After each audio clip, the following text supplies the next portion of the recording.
Muita paz a todos. Se inscrevam no canal da TV Chico Xavier e conheça o que é o Espiritismo. Dê o seu like e compartilhe os nossos vídeos. Conteúdos genuinamente espírita. A aparência física, a beleza física, na verdade, é uma ilusão de ótica que nos prende para que haja apropriação? Pois no mundo espiritual a beleza e o encanto está na grandeza da luz de cada espírito? Sem dúvida, essa é a resposta adequada. É que muitas vezes a beleza física é uma beleza que naturalmente deriva, claro, da hereditariedade, da transmissão dos caracteres, que respondem pela cor da pele, pela cor do cabelo, pela cor dos olhos, pela tonalidade da pele, enfim, por todos os recursos somáticos que dizem respeito ao corpo, né? Em que células diploides naturalmente se dividem e, evidentemente, criam células também diploides, formando a estrutura corpórea. O que chamamos vado biológico, chamado pelos espíritos muitas vezes de carro físico. É que às vezes a beleza vem para despertar na criatura que, em vida passada, passou por dificuldades em que sofreu determinadas agressões ou até mesmo determinadas impressões que marcaram no aspecto do seu corpo físico, dilacerações, seja através de queimaduras extensas por determinados processos que ocorreram, ou mesmo por outras deformidades nascidas do seu processo evolutivo, nascem, às vezes, com uma beleza que cativa, a beleza que mostra para todos visualizarem. Mas ela não pode ser considerada, essa beleza, como uma beleza imorredora, porque, como tudo na vida, assim como os seres nascem, atravessam a infância, atravessam depois a pré-adolescência, a juventude, a maturidade, eles vão envelhecer. E aquelas lembranças da juventude, né, dos cabelos pretos, não clareados como o meu, da estrutura física diferente, não se parecem com aqueles que estão hoje envelhecidos. O tudo, na verdade, é uma jornada real, em que nós não podemos nos prender nas ilusões momentâneas, mas sim compreender que são estágios momentâneos que, com o tempo, vão se desgastar. E o que é mais importante é que nós reconheçamos a beleza interior das almas e do espírito. Temos um exemplo notável que serve como um parâmetro esclarecedor, o nosso querido médium Francisco Cândido Xavier. Esse espírito de extraordinária beleza espiritual, esse ser de dimensão fantástica no mundo espiritual, migrou num corpo físico, sem desrespeitar, mas um corpo feio, um irmão com deformidades físicas, com perda de cabelo, com glaucoma, dificuldade visual, não é? E que cumpriu a sua tarefa, e de certos irmãos, vendo naturalmente, ele apresentava também uma alopecia, quer dizer, a perda dos pelos da cabeça, do crânio, colocaram determinadas perucas no Chico Xavier, e ele não se importava. Muitas vezes a peruca ficava torta, de um lado mais que o outro, e nada empanava o brilho de seu trajeto. E ele sempre dizia: conhece-se, naturalmente, a beleza de uma criatura quando nós olhamos para o seu sentimento.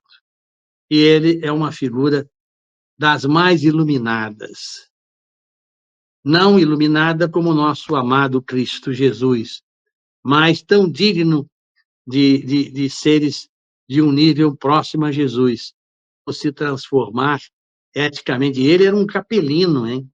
Um capelino que, com Bezerra de Menezes, há 400 mil anos atrás... Vejam uma lição desta noite, que a espiritualidade nos traz. Veja como a espiritualidade é fantástica.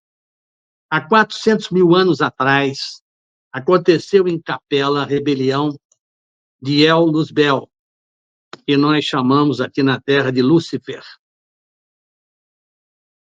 Esta rebelião em que o querubim e o Luzbel, bela figura, inteligente, era assessor de Sofia, autoridade cósmica designada pelo Pai Maior, responsável pelo sistema de capela e, consequentemente, pelo sistema do cocheiro, que envolvia a capela e outros astros maiores. Entra depois de uma patologia virótica que atingiu o local, um vírus causando doenças muito sérias. Aproveitaram-se esses espíritos, como Luzbel, e sentia que Jesus era a figura agraciada pelo Pai, e como tal, o Pai conversava com Jesus, e ele era um querubim que se achava belo, inteligente, e não entendia por que o Pai Celestial conversava apenas com Sofia, e, se incomodado junto a outros irmãos, criou uma revolução de grande valor, em que houve uma guerra nuclear, veja bem, naquele local, com graves repercussões em volta de todos os sistemas, e que foi necessária a intervenção divina do Espírito de Miguel, e que na Bíblia e em outros ensinamentos consta-se como a guerra dos anjos ocorrida na Terra, mas não ocorreu na Terra, ocorreu há 42 anos-luz, que significa 400 e tantos, porque um ano-luz vale 9 quatrilhões, veja bem. Agora imagine 42, está quase 400 quatrilhões de distância. E lá ocorreu, e os reflexos culminaram na Terra, porque os seres rebelados, vencidos pelo exército de Miguel, pela misericórdia de Sofia, vieram para a região astral, nas proximidades da Terra, que estava em evolução, para criar mais tarde aquilo que é hoje a nossa raça, a quinta raça, a raça adâmica, né? Vieram como exilados, né? Os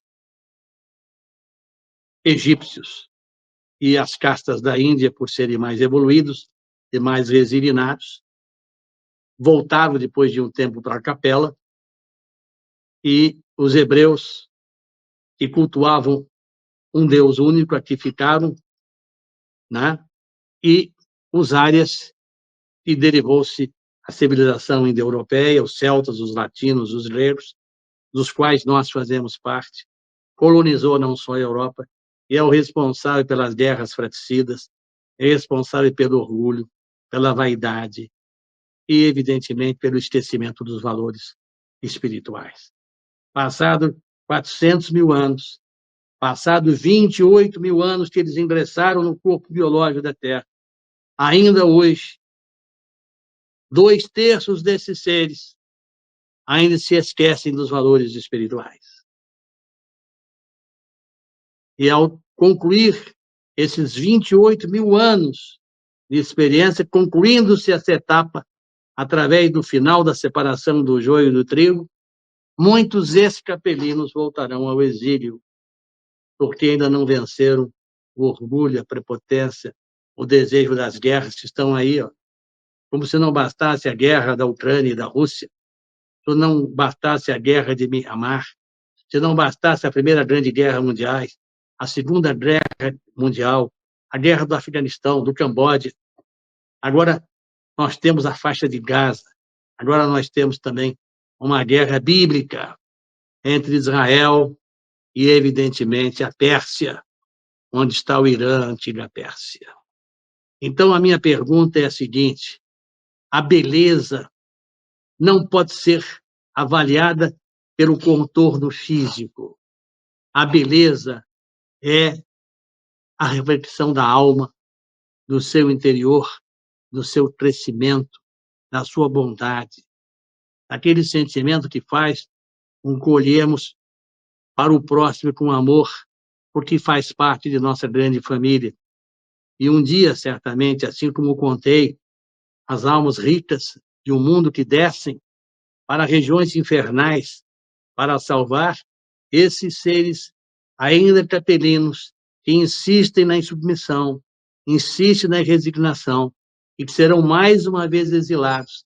Adiante, quem sabe passado o mundo regenerado, ou no mundo ditoso, almas iluminadas migrarão onde estão esses seres para buscá-los por amor, num trabalho redentor de nobreza espiritual. Assim caminha a humanidade espiritual. Assim vive a sociedade espiritual com os reflexos da sociedade terrena. Porque, na verdade, só compreenderemos o que é beleza quando entendermos que, além da superfície aparente do corpo, existe um espírito com as suas qualidades morais e com as suas qualidades éticas.